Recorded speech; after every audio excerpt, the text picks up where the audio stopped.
Vamos para a solução do exercício 2 da atividade 4. Vejamos o enunciado. Faça uma função que recebe por parâmetro o valor inteiro e positivo e retorna 1 caso o valor seja primo e 0 caso não seja. Implemente na função main o código necessário para a utilização dessa nova função. Bom, então será um programa principal, um main, que pede para o usuário digitar um número inteiro. O programa principal chama uma função, a função vai fazer tudo o que ela precisa fazer para definir se esse número que foi passado para ela é primo ou não. Se for primo, devolve 1. Se não for, devolve 0. Então, basicamente é isso que o programa vai fazer. Vamos ver a codificação. Está repetido aqui da linha 4 até a linha 6 o enunciado do problema, já agora dentro do deve ser mais. Então nós temos aqui a função e o programa main. Então vamos ver. O programa aqui, vamos analisar primeiro o main.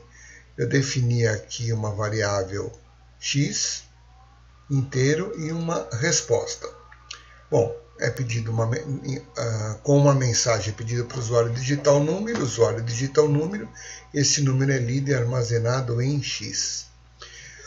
Aí tem uma variável chamada resposta, que está definida aqui, que ela vai ficar com o resultado da função chamada isprimo passando x.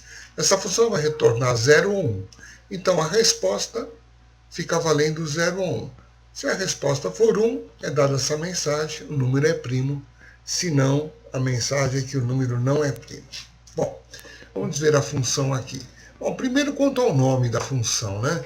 Como quase que um padrão muito comum para nome de função, toda vez que a gente tem uma função que ela vai definir se uma coisa é isso ou não é isso, qualquer que seja o que a gente quer descobrir, tem um padrão não obrigatório, mas que quase todo programador usa, usado aqui na linguagem C, usado em Java, que é colocar is mais alguma coisa. Is é em inglês, né?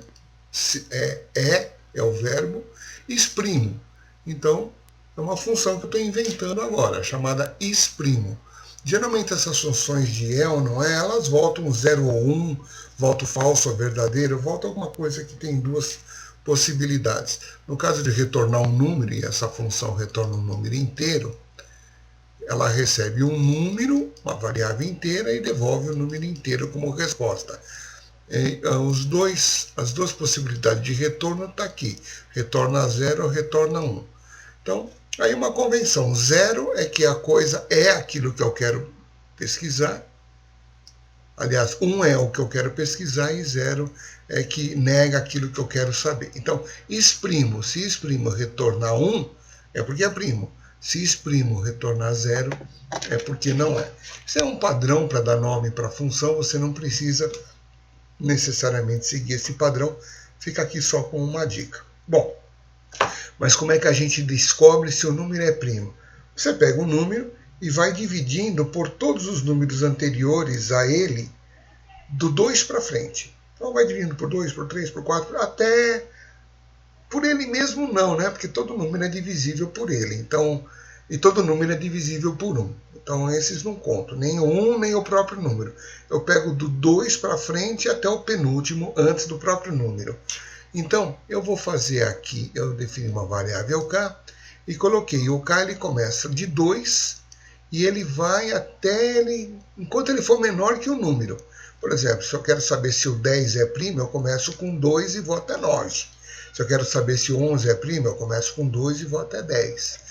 O que eu faço? Eu pego um número, vejo se o resto da divisão desse número por k, o k é 2, depois é 3, depois é 4, e assim por diante. Se o resto da divisão for 0, isso significa que a divisão deu exata, não deu resto. Bom, se deu para dividir por um número, então o número não é primo, porque o número primo só é divisível por 1 e por ele. Como 1 não faz parte da primeira divisão, porque eu já começo de 2, e ele mesmo nunca chega a dividir, porque eu paro 1 antes dele, Se deu uma divisão certa, é porque a divisão, esse número aí não é primo.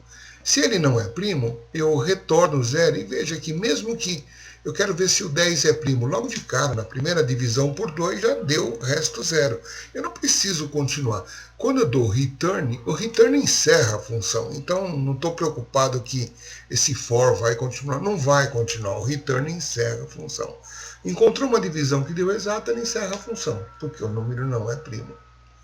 Se ele vai até o fim, nunca encontrou nenhum número que dá certa divisão, então esse número aí ele é primo. E por ser primo eu retorno 1 de acordo com aquilo que foi solicitado. Vamos fazer um teste aí. Vamos executar, vamos compilar e executar. Eu vou primeiro testar com o número que é primo e depois eu faço um teste com o número que não é primo. Então, digite o número para verificar se é primo ou não. Eu vou pegar o número 7. Eu sei que o 7 ele é primo. O que acontece? Eu vou dividir o 7 por 2, por 3, por 4, por 5 e por 6. Nenhuma dessas divisões vai dar exata. Sempre vai ter resto. E por ter resto, eu vou até o fim. E se eu for até o fim e não encontrei, o programa não foi encerrado antes, porque na hora que eu der return, o programa acaba. Se ele não foi encerrado antes, ele vai ser encerrado agora, retornando 1. Que lá, pelo programa principal, se ele recebe 1 de resposta, vai dizer que o número é primo. Então vamos ver. Eu não coloquei o número, preciso digitar novamente aqui. O 7 é primo. Eu vou executar de novo, agora colocando um número que não é primo. Então vamos colocar aqui o número 15. A gente sabe que o número 15 ele não é primo, ele é divisível, não é divisível por 2, mas quando eu fizer a divisão por 3, eu começo tentando dividir por 2. Não vai dar certo. Aí eu volto aqui, o K aumentar 1 vai dividir por 3. Como a divisão vai dar certo, o resto do 15 dividido por 3 vai ser 0, eu vou retornar 0. E o retorno a 0 já está convencionado que se não é 1, então eu vou dizer que o número não é primo. Então vamos lá, eu vou colocar 15, o 15 não é primo. O 15 não é primo. Então tá aí, é uma forma de você descobrir então se o número é primo ou não. Encerramos por aqui esse exercício da atividade 4.